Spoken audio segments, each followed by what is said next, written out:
After a tumultuous 48 hours, the LA Kings got a much needed win thanks to the special teams actually being special, including their much maligned penalty kill and a big game from the captain. LA had to rally back to get a victory, showing some grit and determination, albeit against a lesser opponent. We'll break it all down next for this edition of Locked on LA Kings.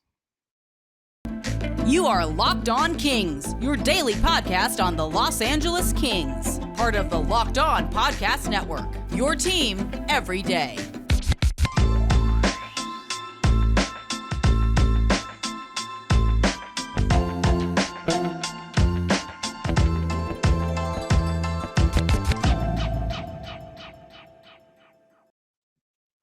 Hey, Kings fans, welcome to Locked on LA Kings, your team every day. Thanks for making Locked on LA Kings your first listen every day. We are free and available wherever you get your podcasts and on YouTube. Please like and subscribe if you're enjoying this content. At last check, we were at 919 subscribers as our march towards 1,000 subscribers by the end of the year continues. Thank you to all who have liked and subscribed to this point and all that will like and subscribe in the future. The reason it is important for you to like and subscribe, at least so I'm told, is that the videos that get the likes and the subscribes, it goes into the algorithm, I guess, so to speak, for YouTube. And the more likes and subscribes you have, the more those videos are likely put into the the preview section, if you will, for people who like hockey videos, something like that. So anyway, it's not just for my ego or something to see the likes and subscribes going up and trying to get to 1,000 and more. There's actually a reason behind it. It helps people find the show, or so I'm told. So thank you again to all of those who have liked and subscribed as we continue to again try and hit the 1,000 subscriber mark coming up here, hopefully before the end of the year. I am Eddie Garcia. I am your host of Locked on LA Kings. I've worked in sports media for almost 30 years. 20 plus years at the Fox Sports Radio Network. I'm also co-host of the Puck Podcast, a weekly NHL review show that's been putting out content for the last 16 years, and of course, a passionate LA Kings fan for the past 30 years or so. Today's episode is brought to you by BetOnline. BetOnline as you cover this season with more props, odds, and lines than ever before. BetOnline, where the game starts. Well, the LA Kings took the ice last night and didn't seem like a game on a Thursday against the Coyotes was going to be a big game when the schedule came out, but recent events may have certainly changed that. First and foremost, the Kings have not been playing well. They've lost 5 of 6 heading into last night's contest against the Coyotes, highlighted or lowlighted by the Kings' 9-8 overtime home loss against the Seattle Kraken on Tuesday night. After the loss, the Kings put supposed goalie of the future, Cal Peterson making $5 million per year for the next 2 years. They put that Cal Peterson on waivers and then sent him to the AHL to send a message to the team in part, but also to try and get this subpar goaltender, who is someone who we think is in the plans of the future for the Kings, to get him back on track. Also, there was the GM meeting, Rob Blake meeting with the team behind closed doors to let them know pretty much what they already knew, that they were not playing up to expectations, but hearing it from that voice holds more weight than it does just the head coach. So the message was sent out to the LA Kings from up on high that they needed to start playing better sooner rather than later. And specifically, Rob Blake calling out the team's defense and the penalty kill. With that in mind, the not so great Arizona Coyotes team looking to show everyone that the message was received and that we would be seeing better play on the ice for at least one night. Did that happen? Mostly yes, but it wasn't a masterpiece of a performance. But honestly, if the Kings would have gone out and laid an egg and lost with all that's gone on over the last 48 hours, that would have been pretty bad. So again, with that in mind, let's recap last night's game. And we start with the Kings lineup, as there were some changes to talk about, not with the top line. Still Anze Kopitar at center with Kevin Fiala and Adrian Kempe on the wings. Not to the second line. Still Philip Deneau at center with Trevor Moore and Victor Arvidsson. On the third line, Blake Lizotte was centered with Gabe Velarde, but Arthur Kaliev moving back up to the third line from the fourth line. And then that fourth line, pretty much a new group. Jared Anderson-Dolan moving from wing to center. Samuel Fagemo, who just called up, playing on the left side. And Carl Grundstrom back down on the fourth line, playing on the right wing spot. As for the defense, we had Drew Doughty and Mikey Anderson as the top pair, as usual. Second pair, though, we had Matt Roy with Tobias Bjornfoot, who was just called up. And the final line, the third line, had Alex Edler and Sean Durzi, with Durzi playing on the right side. Jonathan Quick was in net in this one. Again, still not sure why Quentin Byfield has not been called up, other than I assume maybe the team feels like if they call him up, he'd be centering the fourth line, not getting a lot of minutes. Maybe they'd rather him center the first line at the AHL and get him the minutes that they feel he needs. That would make some sense. But the most significant change in the lineup to me was the addition of defenseman Tobias Bjornfoot. With him in the lineup, we had all the left-handed shots playing on the left side defensively, all the right-handed shots playing on the right side defensively. And I don't know that that is quite as big of a deal as others feel it is, but the way the Kings have been playing defensively lately, why not get a more traditional defensive lineup out there? It certainly couldn't hurt, right? So that was the lineup as far as the offense and the defense. And as I said on Thursday's show, expect Jonathan Quick to be in net just about every night until Cal Peterson returns. Phoenix Copley has been called up and is the backup, but likely will only play if absolutely necessary. All right, so as for this important game, the Kings got off to, as expected, I would think, good start against the Arizona Coyotes. It included early power play opportunities. The Kings got several good chances with the man advantage. Arthur Kaliev had some great looks, but the Kings could not convert. Everything seemed to be going well for the Kings early on in this one until Philip Deneau accidentally took a high sticking penalty, a double minor, and then suddenly the Kings' subpar penalty kill, which was called out by GM Rob Blake, was in the spotlight. The Kings not only killed off the 4 minutes of Arizona power play time, but they nearly scored a couple of shorthanded goals. Kings then got another chance on the power play when disaster struck. Victor Arvidsson made an off-target pass to the point to defenseman Sean Durzi, who dove to try and keep the puck in the zone. He did stop the puck, but that only kind of put it on a silver platter for the Coyotes player, who skated off on a shorthanded breakaway and scored to make it 1-0 Arizona. To the Kings' credit, they responded almost immediately, 36 seconds later to be exact, still on the same power play that they were on when they allowed the shorthanded goal. Anze Kopitar scored with some great puck movement from the Kings, including the final cross-ice pass from Gabe Velarde, and we'd be tied at 1-1 after one. Into the second period, the Kings would fall behind again. Arizona took a 2-1 lead on a fairly innocent-looking wrist shot from the point. Might have been slightly deflected just enough to beat Jonathan Quick. And then Kings defenseman Alex Edler had the blade from his skate pop out while he had the puck in the corner of the Kings zone.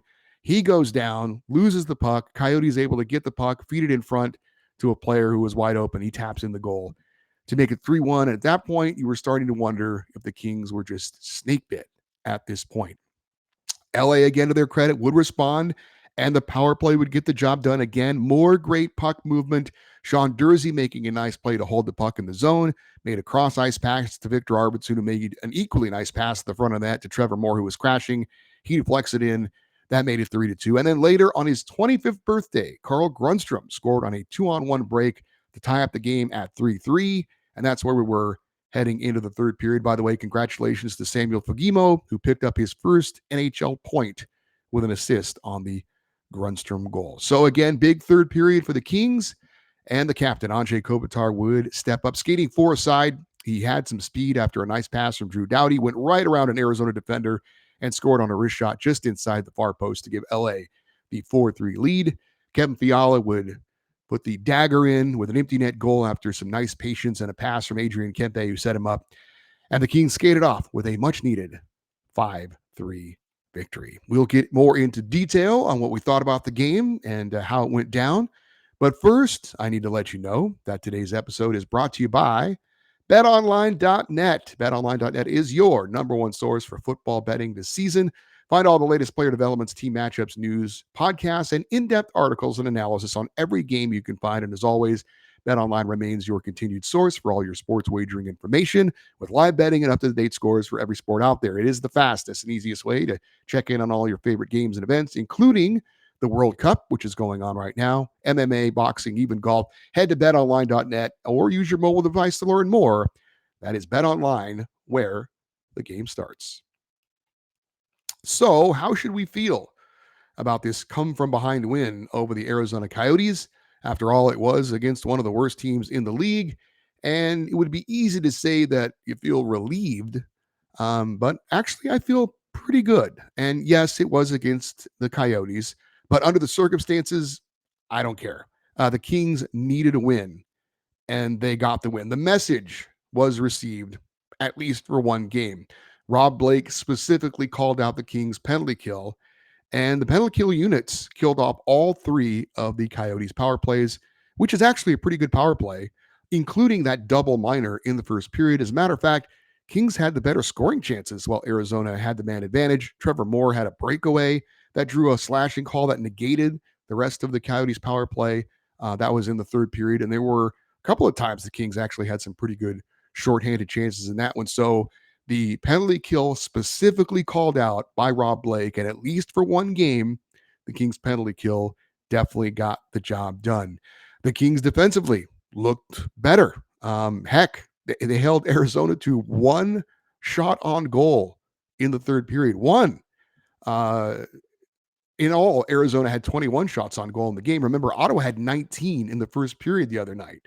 So clearly a much better defensive effort by the LA Kings, and holding any team, even a team like Arizona, to one shot on goal in a period, obviously is doing the job. I thought the puck movement by the Kings was really exceptional. Best we've seen in a while, for sure. A lot of passes that were accurate, tape to tape, side to side, making the opponents really skate and defend the whole area of the ice, and also getting the goalie moving side to side as well, I thought was very important. Jonathan Quick was solid in net. He made a few key saves when he needed to. He finished with 18 saves on 21 shots, and I thought two of the three goals were actually not his fault. Certainly, there was that bizarre play where Alex Edler lost his skate blade and led to a turnover. And then, of course, the Dursey Arvidsson misplay that led to the breakaway. I'm not blaming Jonathan Quick on those two goals. I'll give him the one. But otherwise, I thought Jonathan Quick played a very solid game. And again, he's going to be the guy to go in net in pretty much every game for the foreseeable future, I believe. We'll see how it goes. By the way, isn't it actually fun to get excited when the Kings draw a penalty now? Remember before when the Kings would draw a penalty and you'd be like, oh, God, power play. It's actually fun now when the Kings get a penalty. When we hear the sound from our friend Dieter Rule, the man who plays all the music there, ding dong, Kings power play, yay! The Kings were 2 for 4 on the power play last night, and I hope you're sitting down for this. The Kings actually have a top 10 power play in the NHL. After last night's game, the Kings are number 10 in the NHL on power play percentage at 24.7. Hard to believe, but with all the things going not so right with the Kings lately, thank goodness we at least have the power play that has been working for the LA Kings. As for specific players, hard not to be impressed with the captain, Anze Kopitar, who did a little leading by example, I thought, last night with a 2-goal game, including what would turn out to be the game winner. I thought Tobias Bjornfoot played a very solid game defensively. Nothing spectacular, but solid. He got some quality time on the Kings penalty kill unit as well. And I would expect to see Bjornfoot in the lineup defensively for a while after that performance. Of course, it's a game-by-game situation probably. But again, I talked about him just being solid and responsible. And God knows the Kings could use some good old solid defense right now. And I thought Tobias Bjornfoot definitely provided that for the LA Kings. Head coach Tom McClellan had some comments afterwards that I am calling BS on. More on that in a moment. But first, I want to invite you to check out Locked On Sports Today. From the games that matter the most to the biggest stories in sports, go beyond the scoreboard and beyond the scenes with local experts and insights that only Locked On can provide. That is Locked On Sports Today, available on the Odyssey app, YouTube, and wherever you get your podcasts. So Tom McClellan had some interesting comments afterwards. He said he was happy with the response of the team after all that had gone on, but he also said that maybe the media had blown things a little bit out of proportion with what had happened over the last 48 hours. And Todd, I'm not buying that. So let me ask you this. What other team in the NHL so far this season has lost a 9-8 overtime game, followed up by sending their supposed goalie of the future, putting him on waivers and then sending him down to the minors, and then having a closed door meeting with the general manager? I cover the NHL on a whole pretty closely. I do a show called the Puck Podcast, and there's certainly been some issues with other teams this year. But I don't know that that combination of things has happened to any team in the NHL this season. Certainly not the outrageous game. Certainly not sending your supposed goalie of the future down to the minor leagues after putting him on waivers. The closed door meeting with the GM may have happened here or there, but that doesn't happen often with the Kings. Rob Blake is a fairly behind the scenes kind of GM. There are other general managers out there that are way more involved with the teams, that are, kind of that you see them at all the practices. They're very visible. They talk to the media a lot. Rob Blake isn't really that guy. He talks to the media when it's necessary, when there are key things going on, trade deadline, NHL draft, certainly at the end of the year when they have the closeout interviews with all the key people.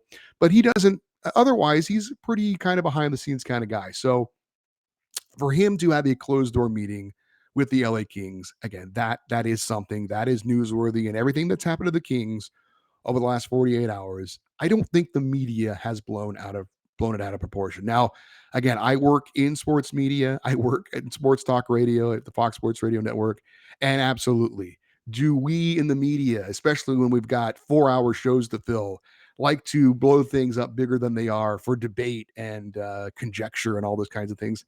Absolutely. Yes, absolutely. In this case, though, I really don't think that was the case. I really don't. I don't think the media blew this out of proportion. I thought it was an appropriate response to the things that have gone on as far as the questions afterwards with Todd McClellan in the media. He certainly wasn't grilled in any way, but there was certainly kind of a lot of talk about how this was a big win and what did you think about the performance and how the reaction to everything that's gone on. And he kind of tried to downplay it a little bit, but I'm not buying it. I'm not buying it. I think it was absolutely a big game and a big win. Now, of course, not everything was great about last night. As I said, the Kings had to rally to beat an opponent which they should beat. But the win is the most important thing. But there were some things to address. Is it me, or does it seem like there is always an opposing player standing alone in front of our net when something goes wrong? I mean, maybe I'm just paying attention to that because I'm a Kings fan and it's noticeable, but it seems like that happens a lot. Is it me, or do you guys see that too? Anytime we got a turnover or something goes wrong, somebody's skate blade pops off. Oh, look, there's a guy standing all alone in front of our net. Maybe we should address that. Sean Durzi he has his share of adventures. We certainly know what happened on opening night.